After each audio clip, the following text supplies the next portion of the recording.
Hello there, and welcome back. This is Serial Killers Unfiltered Podcast, Episode 7, Mr. Samuel Little, AkA the Choke and Stroke Killer. Samuel Little was born as Samuel McDowell on June 7th, 1940, in Reynolds, Georgia. His mother, Bessie Mae Little, was a teenage prostitute who had abandoned him, according to Little. Authorities believe that she might have given birth to him while she was in jail. Also, Bessie Mae worked as a maid and that his father was 19-year-old Paul McDowell. This is according to the census from the year Little was born. Soon after his birth, Little's family moved to Lorain, Ohio, where he was brought up mainly by his grandmother. He attended Hawthorne Junior High School, where he had problems with discipline and achievement. By his own account, he began having sexual fantasies about strangling women as a child, starting when he saw his kindergarten teacher touch her neck. As a teenager, he collected true crime magazines depicting the choking of women. In 1956, Little was held in an institution for juvenile offenders after being convicted of breaking and entering into property in Omaha, Nebraska. His mother was listed on the booking card as whereabouts unknown. Little moved to Florida to live with his mother in the late 1960s. He was working at a cemetery as a worker and an ambulance attendant. He then began traveling more widely and had more run-ins with the law. In 1961, Little was sentenced to 3 years in prison for breaking into a furniture store in Lorain, Ohio, and was released in 1964. By 1975, he had been arrested 26 times in 11 states for crimes including theft, assault, attempted rape, fraud, and attacks on government officials. Little claimed that he took up boxing during his time in prison, referring to himself as a former prize fighter.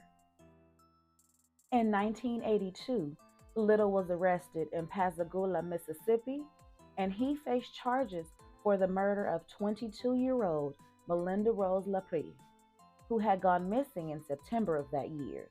A grand jury declined to indict him for her murder. However, while under investigation, Little was extradited to Florida and tried for the murder of 26-year-old Patricia Ann Mount, whose body was found in September 1982.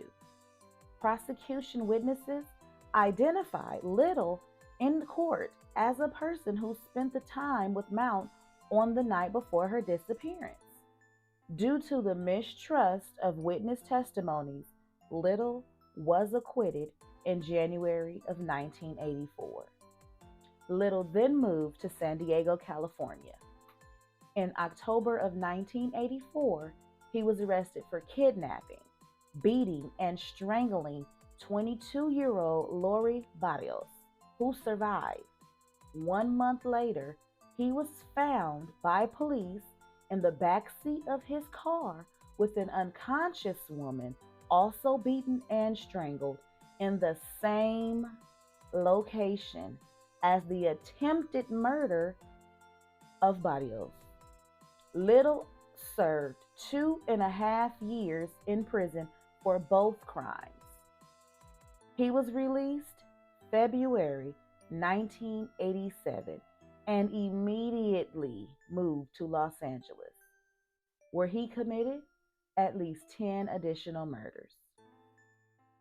On September 5th, 2012, Little was arrested at a homeless shelter in Louisville, Kentucky, and extradited to California to face a narcotics charge, after which authorities used DNA testing to establish that he was involved in the murders of Linda Alford, killed July 13, 1987, Guadalupe Duarte Apodaca, killed on September 3rd, 1987, and Audrey Nelson Everett, killed August 14th, 1989.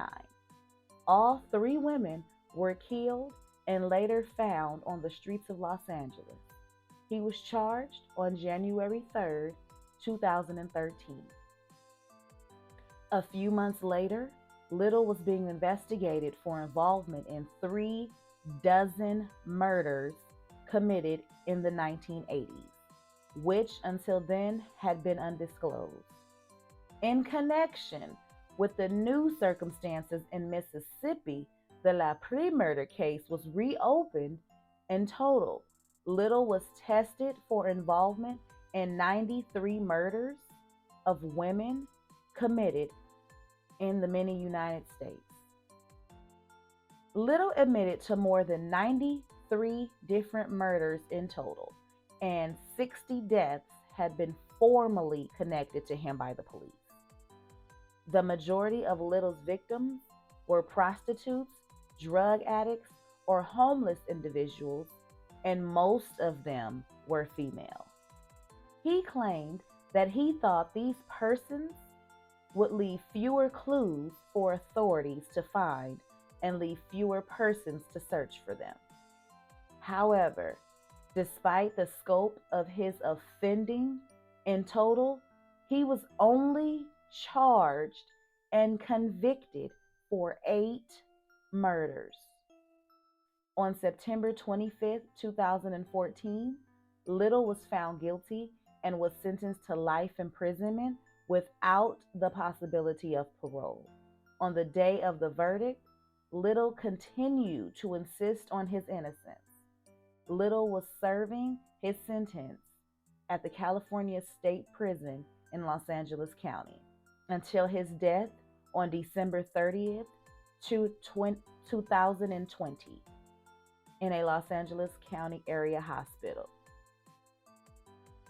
Little died with no indication of cause of death, but he did suffer from diabetes, heart problems, and other health conditions.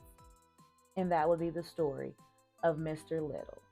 Thanks so much for tuning in. This is Pretty Jazz Podcast.